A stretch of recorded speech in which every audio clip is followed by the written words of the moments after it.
Let's see if we can turn a profit coin roll hunting. Stay tuned.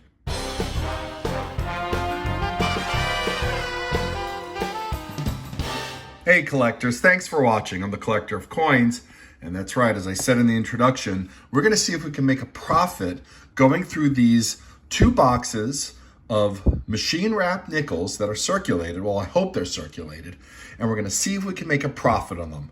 But more importantly, we're going to also see if we can actually complete this album. We just need 3 more nickels. They are key date nickels. They are definitely worth more than 5 cents each. And with that, I'm hoping that you'll consider subscribing to my channel if you're not yet a subscriber. Hey, please remember to turn on post notifications. I don't want you missing any videos that I create. And of course, if you like this video, please consider giving it a thumbs up or sharing it with a friend.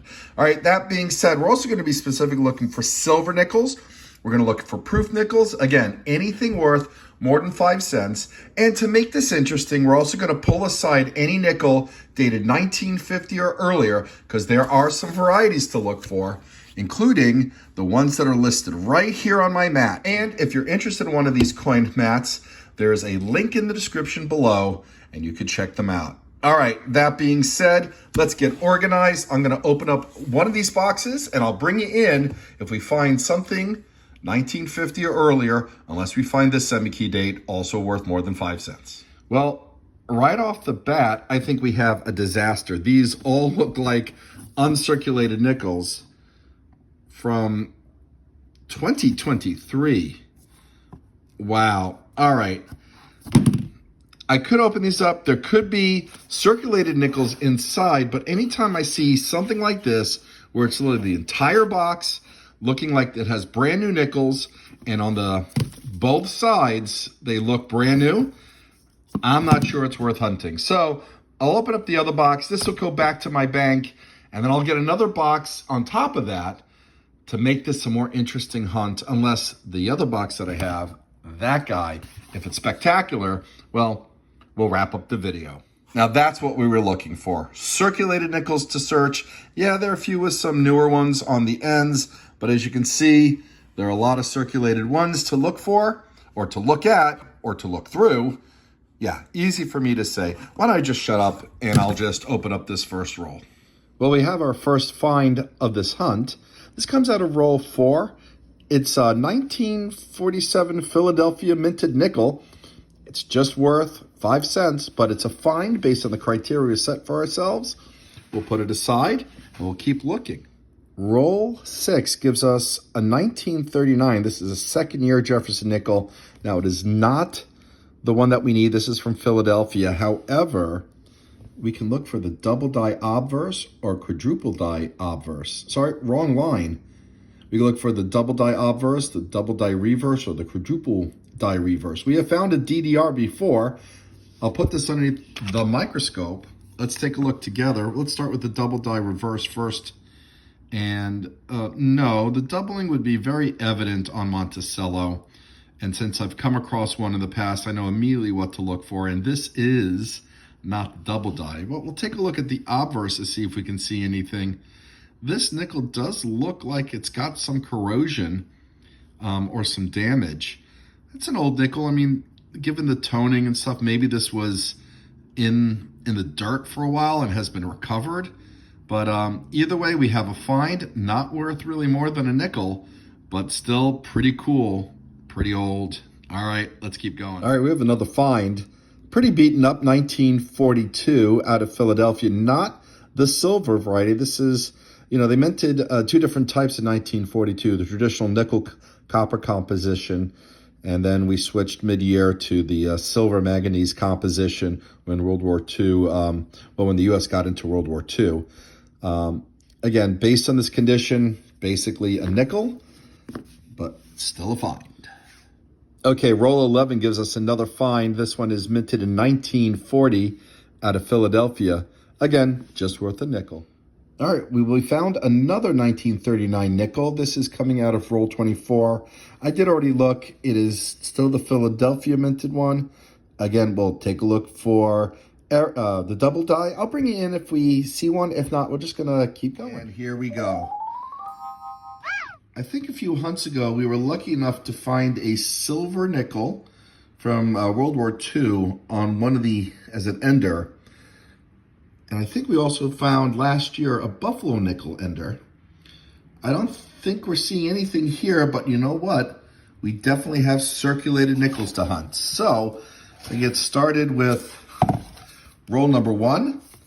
We'll bring it in for anything older than the 1950s, with an exception of that 1950D key date that we need. All right, wish us luck. Well, okay, we have our first find of this hunt. Coming out of roll 3, very worn, 1941 Philadelphia. Our second find comes out of roll 6, a 1947, pretty nice patina, Philadelphia. Roll 11 gives us our third find, 1946 Philadelphia. Not a silver nickel, but still a find. Roll 13 gives us a 1939. I saw the reverse of this already, so unfortunately I know that it's not a key date, which we need for the album, but we can check for double die varieties.